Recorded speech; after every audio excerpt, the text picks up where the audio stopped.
आज हम लोग चैप्टर 3 पढ़ेंगे। चैप्टर 3 का नाम है अंडरस्टैंडिंग क्वाड्रिलेटरल। तो सबसे पहला सवाल आता है कि क्वाड्रिलेटरल होता क्या है। ठीक है, क्वाड्रिलेटरल है क्या चीज़। क्वाड्रिलेटरल का मतलब होता है a close figure with 4 sides. ठीक है, एक क्लोज फिगर होना चाहिए जिसका 4 साइड होना चाहिए, कोई कर्व नहीं होना चाहिए। It is made up of line segment होना चाहिए।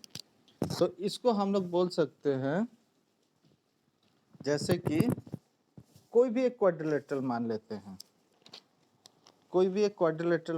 जैसे कि एक लाइन सेगमेंट, ये हो गया, ये हो गया, ये हो गया, ये हो गया, इस तरीका का ये लाइन सेगमेंट होना चाहिए। लाइन सेगमेंट का मतलब होता है जिसका कोई फिक्स पॉइंट हो, जैसे कि यहाँ से लेकर यहाँ तक कोई लेंथ होगा। तो ये मान लेते हैं कि 3 सेंटीमीटर है, ये 3 सेंटीमीटर है, ये 4 सेंटीमीटर, ये 2 सेंटीमीटर है, और ये भी 2 सेंटीमीटर है। ठीक है, तो ये सारा लाइन सेगमेंट है। तो 4 लाइन सेगमेंट एक क्लोज फिगर बना रहा है, मतलब कहीं से खुला नहीं है। अब जैसे कि मान लो कि ये हो गया इस तरीके से। अब देखो ये तो खुला फिगर है, 4 साइड है, 1 2 3 4 साइड से, लेकिन ये खुला साइड से, तो ये क्वाड्रिलेटरल नहीं है। क्लियर है। अभी मान लो कि एसआर के कर्व दिया हुआ है इस तरीके से, एसआर के कर्व दिया हुआ है, ये तो कर्व है। कर्व होने से याद रखना कि वो क्वाड्रिलेटरल नहीं कहा जाता है। ठीक है, ऐसा कर्व रहेगा, कर्व मतलब तो जानते हो ना, तो ऐसा अगर कर्व रहेगा तो उसको हम लोग पॉलीगॉन नहीं बोलते हैं। ठीक है, ये पॉलीगॉन है, a polygon with 4 sides. So a polygon with 4 sides is known as quadrilateral. A polygon with 3 sides is known as triangle. 5 होने से हम लोग बोलेंगे पेंटागन, 6 होने से हेक्सागन, 7 होने से हेप्टागन, इस तरीके से। ठीक है, अभी जैसे कि स्टार हम लोग बोल रहे हैं, जैसे कि ये हो गया स्टार,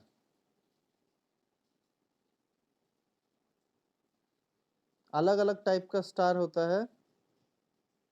तो ये एक स्टार है, तो आप देख सकते हो कि ये क्लोज है कि नहीं। सो ये भी एक पॉलीगॉन है, यानी इसमें कितना साइड्स है, 1 1 2 3 4 5 6 7 8 9 10, 10 है, तो इसको हम लोग डेकागन बोलेंगे। ठीक है, याद रखना जब कभी भी 1 और 2 साइड्स होता है उससे कोई पॉलीगॉन नहीं बनता है।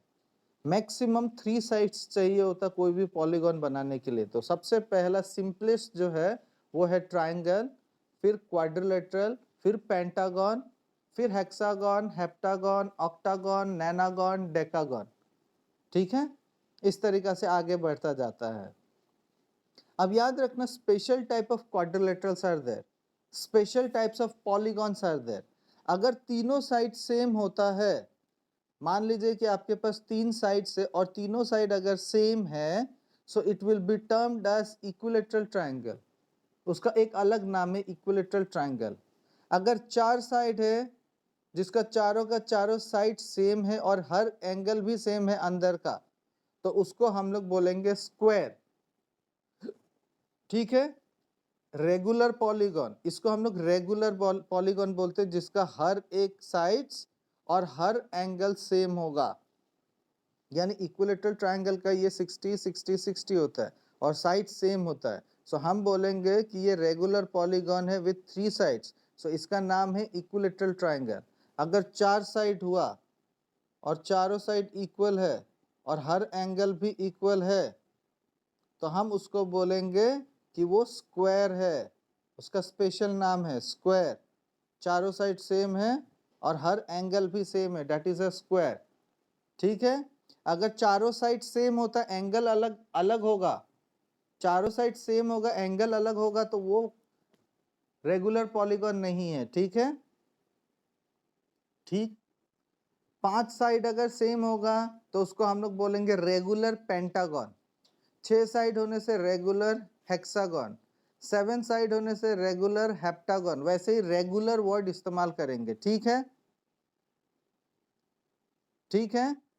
अब अब क्वाड्रिलेटरल जो है, कोई भी पॉलीगॉन जो है दो तरीका का होता है, एक होता है कॉनकेव और दूसरा होता है कन्वेक्स। कॉनकेव, केव से आप लोगों को पता है, केव मतलब होता है गुफा, गुफा जो है अंदर के तरफ होता है। यानी मान लो कि कोई एक पॉलीगॉन है, जैसे कि ये क्वाड्रिलेटरल हो गया, आप देख सकते हो ये अंदर के तरफ है कि नहीं, ये वाला एंगल जो है आप देख सकते हो ये अंदर के तरफ है कि नहीं, मतलब ये दोनों साइड्स जो है अंदर के तरफ घुस रहा है। तो जब कभी भी अंदर के तरफ दो साइड्स अंदर के तरफ आएगा तो उसको हम लोग बोलेंगे कॉनकेव, कॉनकेव क्वाड्रिलेटरल। अगर 5 साइड हुआ तो कॉनकेव पेंटागन, 6 हुआ तो कॉनकेव हेक्सागन, ठीक है। ट्राइंगल के केस में वो नहीं आएगा, ठीक। अभी मान लो कि बाहर के तरफ में है, ये देखो ये सारा साइड बाहर जा रहा है, ये साइड बाहर जा रहा है, ये साइड बाहर जा रहा है, हर साइड बाहर जा रहा है। तो जब कभी भी बाहर जाएगा उसको हम लोग कन्वेक्स बोलेंगे, उस चीज को हम लोग बोलेंगे कन्वेक्स क्वाड्रिलेटरल, ठीक है। अभी आप लोगों को समझना है, आप लोगों को समझना है कि ये वाला जो क्वाड्रिलेट, ये जो है ये कौन सा है, ये कौन सा क्वाड्रिलेटरल होगा, कॉनकेव होगा, वेरी गुड, कॉनकेव होगा। ये कौन सा क्वाड्रिलेटरल होगा, कॉन्वेक्स, वेरी गुड। सो इस तरीका से हम लोग आइडेंटिफाई करते हैं, ठीक है। ओके, तो अभी हम लोग अपना एक्सरसाइज में आते हैं। सो एक्सरसाइज 3.1 में आओ। 3.1 3.1 एक्सरसाइज 3.1, एक मिनट निकाल लेने दो। हाँ 3.1 रेडी। सो यहाँ पे बोल रहा है कि given here are some figures, कुछ फिगर्स दिया हुआ है, पहला क्वेश्चन है। तो अलग अलग टाइप का फिगर दिया हुआ है। सबसे पहले तो आपको बताना है कि नंबर 1 जो है, ठीक है, वो किस टाइप का पॉलीगॉन है, उसका नाम क्या होना चाहिए, कितना साइड्स है, ये देखो सबसे पहले 5 है, तो 5 साइड्स होने से हम लोग क्या बोलते हैं, पेंटागन, वेरी गुड। सेकंड वाला फिगर देखो कितना साइड है, 4 साइड्स है, तो हम इसको क्या बोलेंगे, क्वाड्रिलेटरल। अभी क्वेश्चन में हम लोग नहीं आ रहे हैं, क्वेश्चन में क्या पूछा है मेरे को नहीं मालूम, जब पढ़ेंगे तो पता चलेगा, अभी जस्ट नॉलेज के तौर पर पता कर रहे हैं। अब 3 वाला आप देख सकते हो उसमें कोई लाइन नहीं है, कर्व है, तो ये पॉलीगॉन नहीं है। 4 वाला आप देख सकते हो ये लाइन सेगमेंट से बना हुआ है ना, लेकिन ये एक दूसरे को इंटरसेक्ट कर रहा है, ऐसे इंटरसेक्ट नहीं करना चाहिए, ठीक है, ठीक है। अगर मान लो कि वो जो बीच में मैंने जो अभी अभी स्टार बना के दिखाया ना, तो उसका अगर बीच का पार्ट नहीं होगा तो हम उसका नाम बोल सकते हैं, अदरवाइज नहीं। 5th वाला भी नहीं बोल सकते, 6th वाला भी नहीं बोल सकते, 7 भी नहीं बोल सकते, 8 भी नहीं बोल सकते, क्योंकि सब में कर्व है, ठीक है।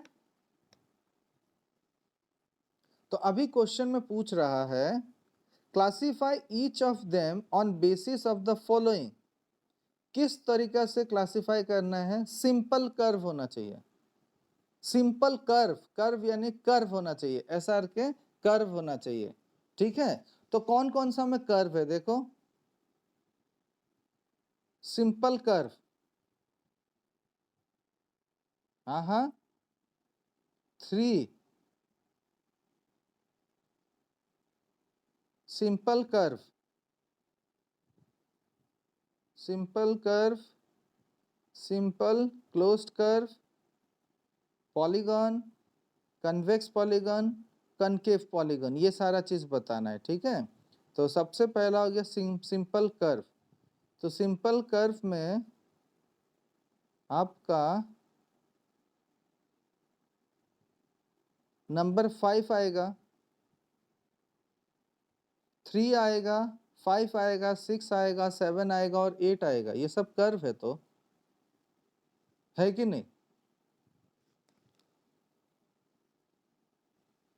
सेकेंड क्वेश्चन में हम लोग फर्स्ट वाला का आंसर लिखेंगे 5, 6, 7 और बी वाला का सिंपल कर्व फिगर में हम लोग लिखेंगे उसमें भी 5, 6, 7। ठीक है। पॉलीगॉन, सी वाला जो है, सी मतलब polygon,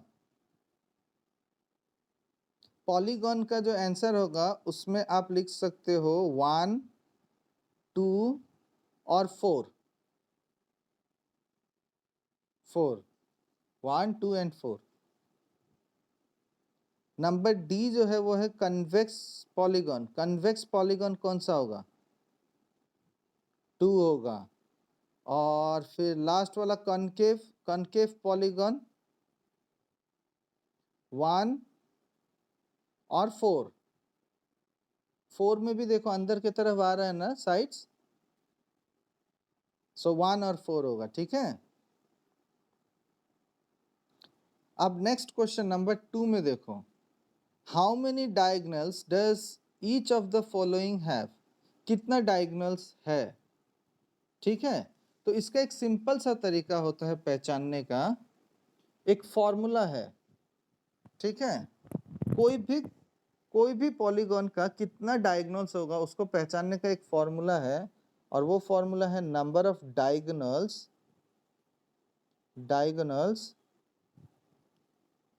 number of diagonals equals to n into n minus 3 by 2।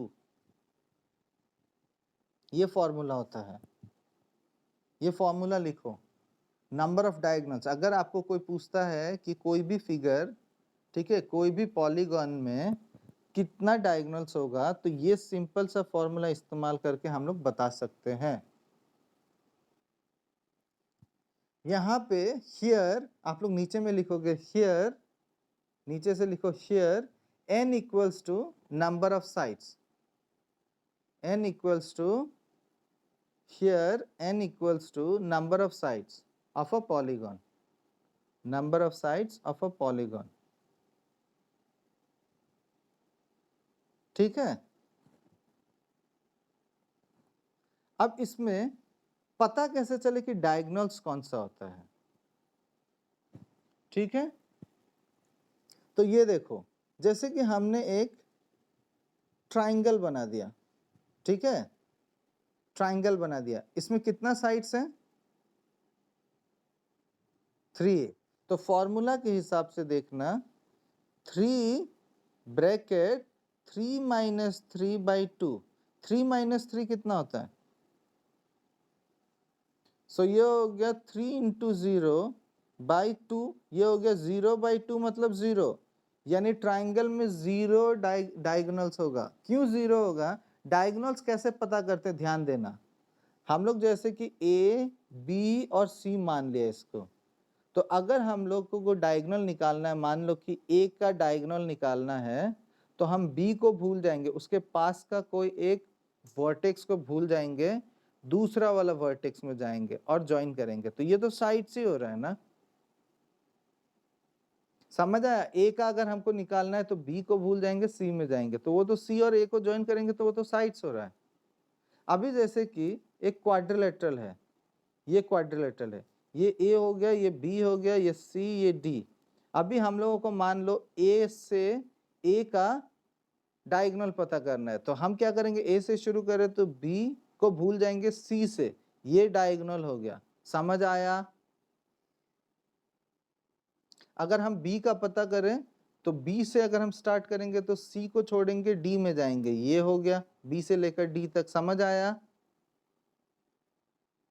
अगर हम सी का निकालेंगे तो डी को भूल जाएंगे, ए में जाएंगे, तो ए से लेकर सी तो ऑलरेडी ज्वाइन है। समझ आया? और अगर हम डी का निकालेंगे तो ए को भूल जाएंगे, बी में जाएंगे, तो बी से ऑलरेडी एक डायगोनल जुड़ा हुआ है। समझ आया? यानी हमारे पास 2 डायगोनल होगा। ठीक है। अब ये फॉर्मूला में देखो, ये हो जाएगा n का मतलब 4 है तो 4, और ये हो गया 4 माइनस 3, 4 माइनस 3 बाई 2, तो ये हो गया 4 माइनस 3 इज 1 बाई 2, ये कट गया 2, यानी 2 डायगोनल्स हो गया। समझ आया? अभी क्या करते हैं ना, जैसे कि पेंटागन हो गया, 5 साइड, 5 साइड, 5 साइड हो गया। अभी हम लोग पेंटागन में कितना डायगोनल्स होता है पहले फॉर्मूला से पता कर लेते हैं। पेंटागन मतलब 5, यानी n हो गया 5, सो ये हो गया 5, और ये 5 माइनस 3 इज 2, मैं डायरेक्ट कर रहा हूँ, हाँ, बाई 2, यानी इसको काट दिया, यहाँ पे 5 बच गया, यानी 5 हो गया। तो हम मान लेते हैं ये A है, ये B है, ये C, ये D और ये E, नहीं भी देने से चलेगा। अगर मैं इस पॉइंट को लेता हूं तो इसको भूल गए, यहाँ पे एक डायगोनल हो गया। समझ आया? समझ आया?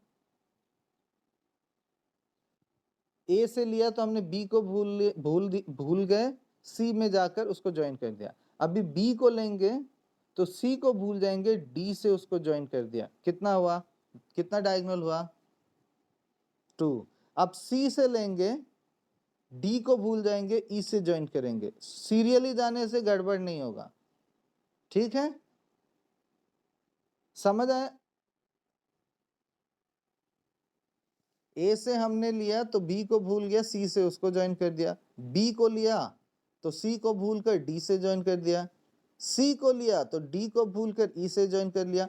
D को लिया तो E को भूल कर A से ज्वाइन कर दिया। कोई कंफ्यूजन? अभी अगर हम लोग E को लेंगे तो A को भूलकर B से ज्वाइन कर देंगे, ठीक है? तो अभी तो एक एक पॉइंट छोड़ा था, अभी तो एक एक पॉइंट छोड़ा था, राइट? तो टोटल अभी कितना हुआ देखो, 5 हुआ ना?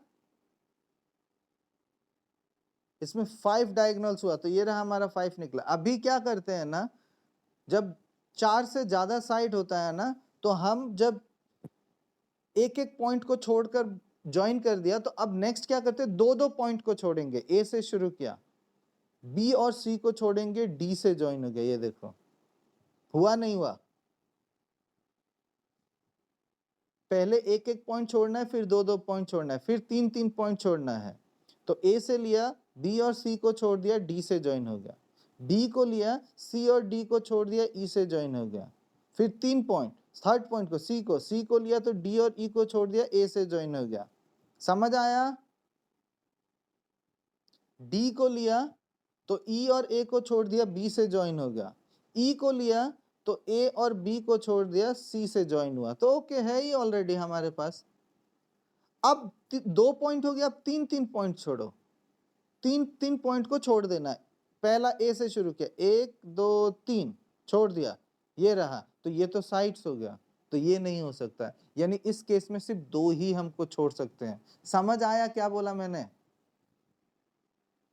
जिस केस में हम पहला पॉइंट छोड़कर बनाएंगे, फिर 2 पॉइंट छोड़ के बनाएंगे, फिर नेक्स्ट 3 पॉइंट भी छोड़कर बनाएंगे, अगर बनता है तो, अगर नहीं बनता है तो नहीं। अब जैसे कि 6 साइड वाला ले लेते हैं, ये ए, ये बी, ये सी, ये डी, ये ई, ये एफ। बहुत लोगों को समझने में ये मुश्किल होता है। अब इसको फॉर्मूला देखो, ये 6 साइड है, यानी 6 इंटू 6 माइनस 3 इज 3 बाई 2, ये कट गया, हमारे पास बच गया 3, यानी 9 होना चाहिए। क्लियर है?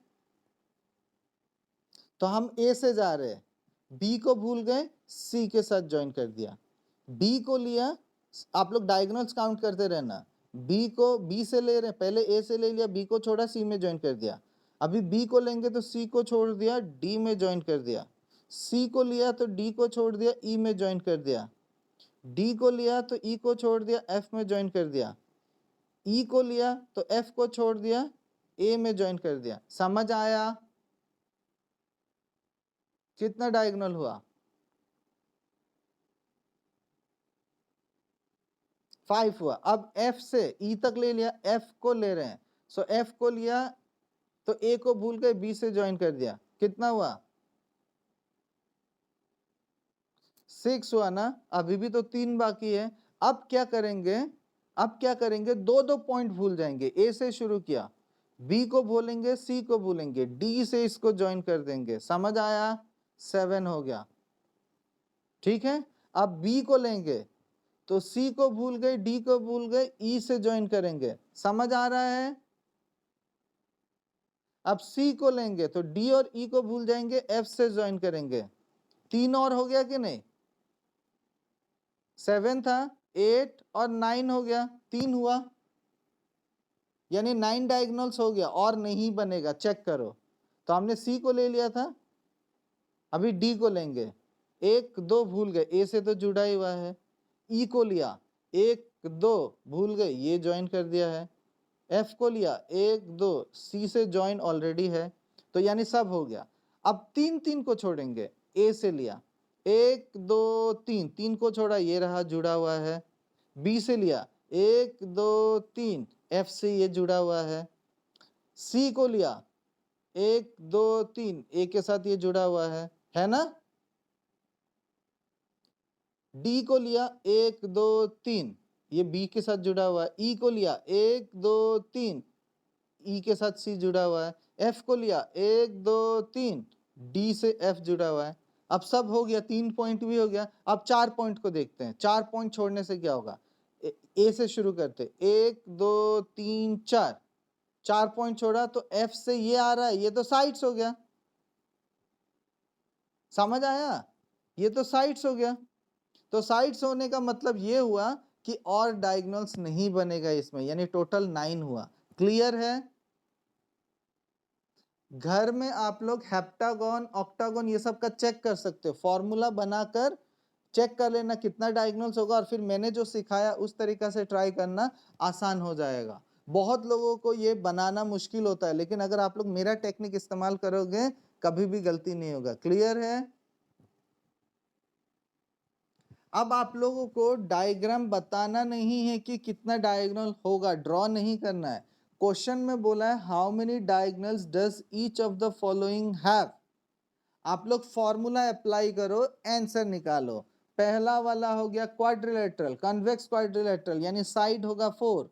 4 यूज करना, मैंने जैसे लिखा है वैसे करना। लिखो, मैं एक बता देता हूं, बाकी आप लोग करना।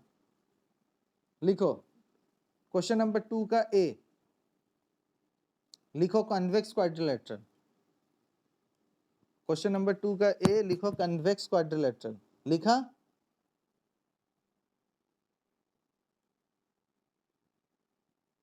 लिख लिया? अब इसमें लिखो here, here n equals to, n कितना होगा, साइड कितना होगा, n का मतलब साइड, साइड्स कितना है 4, सो लिखो 4। अब नीचे से लिखो therefore number of diagonals, therefore number of diagonals equal to, formula apply करो मैंने जो बोला, n into n minus 3/2 apply करो, आपका आंसर 2 निकलेगा। सॉल्व करके निकालो, और वैसे ही बाकी सब का भी सॉल्व करके निकालो अभी। ओके, तो अभी हम लोग नेक्स्ट क्वेश्चन में जाते हैं। क्वेश्चन है number 3, what is the sum of the measure of the angles of a convex quadrilateral. Convex quadrilateral का अंदर का सारा एंगल प्लस करने से कितना होता है। तो आप लोगों को पता है ट्राइंगल का कितना होता है, ट्राइंगल का अंदर का सारा एंगल प्लस करने से कितना होता है। आप लोग ने पढ़ा होगा ना, angle sum property of a triangle 180 degree होता है। तो एक क्वाड्रिलेटरल को, एक क्वाड्रिलेटरल मतलब 4 साइड होता है, बीच से अगर एक लाइन तान दे, तो इमेजिन करो बीच से अगर एक लाइन बना दे तो 2 ट्राइंगल मिलेगा कि नहीं। तो पहला वाला का 180, दूसरा वाला का 180, यानी 360 होगा, समझ आया। यानी क्वाड्रिलेटरल का एंगल जो है वो 360 होगा। तो यहाँ पे वही पूछा है, what is the measure, what is the sum of the measure of the angles of a convex quadrilateral. Will this property hold if the quadrilateral is not convex? हाँ होगा। सो यहाँ पे आंसर आपको पूछा है what is the sum, so लिखो the sum of the measure of a convex quadrilateral is, the sum of the measure of a convex quadrilateral is, the sum of the measures of a convex quadrilateral is 360 degree। इसमें थोड़ा सा add कर लो, sentence में थोड़ा सा add कर लो। आप लिखोगे the sum of the measures of the angles of a convex quadrilateral is 360 degree. Okay, इसी का अब दूसरा पार्ट बोला है। इसमें बोल रहा है will this property hold if the quadrilateral is not convex? अगर कन्वेक्स नहीं होता यानी कॉनकेव होगा, तो क्या कॉनकेव के लिए सेम प्रॉपर्टी अप्लाई होता है? तो आंसर लिखोगे यस, यस। ठीक है, क्योंकि देखो कन्वेक्स भी होगा तो एक साइड अंदर के तरफ होगा, ठीक है, एक साइड अंदर के तरफ होगा, मतलब दो साइड जुड़कर अंदर की तरफ होगा। जैसे कि ये रहा, ये है कनकेव, तो अगर हम लोग यहाँ बीच से ज्वाइन कर दे तो ये एक ट्रायंगल बना, ये एक ट्रायंगल बना कि नहीं? सो दोनों का मिला के भी 180 180 होगा, यानी 360 होगा। यस करेक्ट है। ठीक है, ठीक है, सो आंसर होगा yes, yes, comma this property will hold if the quadrilateral is not convex, this property will hold if the quadrilateral is not convex, yes, comma this property will hold if the quadrilateral is not convex। अब हम लोग आगे बढ़ते हैं। अब कोई भी quadrilateral का कितना एंगल होता है? जैसे कि अभी तो हमको पता चल गया कि ट्राइंगल का 180 होता है, क्वाड्रिलेटरल का 360 होता है। अभी ज्यादा साइड्स दे दिया, अभी मान लो कि हेक्सागोन दे दिया, हेप्टागोन दे दिया, तो फिर कैसे निकालेंगे? तो हम लिखेंगे फॉर्मूला। हाँ, सो फॉर्मूला आप लिखो interior angles of a polygon, कोई भी पॉलीगॉन का, कोई भी पॉलीगॉन इक्वल्स टू फॉर्मूला होता है n-2 इंटू 180 डिग्री। ठीक है, n-2 इंटू 180 डिग्री। n क्या है? Number of sides. तो अभी मान लेते हैं ट्राइंगल के केस में, ट्राइंगल के केस में साइड्स होगा 3, सो 3 minus 2 is 1, 1 into 180 is 180 degree, यानी ट्राइंगल का एंगल्स जो होगा 180 डिग्री होगा। ठीक है, अगर क्वाड्रिलेटरल हुआ तो 4 हो गया, 4 minus 2 is 2, 2 into 180 is 360 degree. वैसे ही हम बाकी का भी निकाल सकेंगे। क्लियर है? तो अभी आप लोगों का बुक में आप लोग देख सकते हो, क्वेश्चन नंबर 4 में बोल रहा है examine the table, each figure is divided into triangle and the sum of the angles deducted from that, तो यानी एंगल उसमें से निकाला गया है। अब बोल रहा है what you can say about the angle sum of a convex polygon with number of sides 7, अगर 7 है तो सो क्वेश्चन नंबर 4 का ए हम लिखेंगे sides is equal to 7, sides हो गया ये, सो हम लिखेंगे एंगल्स एक्चुअली में इंटीरियर एंगल होगा, तो interior angles of a polygon with 7 sides. समझ आया? Interior angles of a polygon with 7 sides is equal to n-2 into 180 degree. कोई डाउट? अब ये हम लिख सकेंगे 7 माइनस 2 इंटू 180 डिग्री। 7 माइनस 2 कितना होता है? 5, सो 5 इंटू 180, सो इसको इंटू करोगे, मेरे पास जगह नहीं है तो मैं यहाँ लिख दे रहा हूँ, सो इसको इंटू करोगे तो आपको मिलेगा 900 डिग्री। यानी अगर कोई साइड से जिसका 7 मतलब किसी पॉलीगॉन का साइड 7 है तो उसका सारा अंदर का एंगल प्लस करोगे तो वो मिलेगा आपको 900। ठीक है, वैसे ही आपको सारा क्वेश्चन करना है। ठीक है, जैसे मैंने लिखा वैसे ही लिखकर लास्ट वाला का आंसर जो है n दिया हुआ है, तो लास्ट वाला का आंसर होगा n माइनस 2 इंटू 180, यही रहेगा और कुछ नहीं। ठीक है, ओके, सो आज के लिए क्लास यहीं पे खत्म करते हैं, नेक्स्ट दिन और फिर कंटिन्यू करेंगे। ठीक है, ओके, बाय बाय।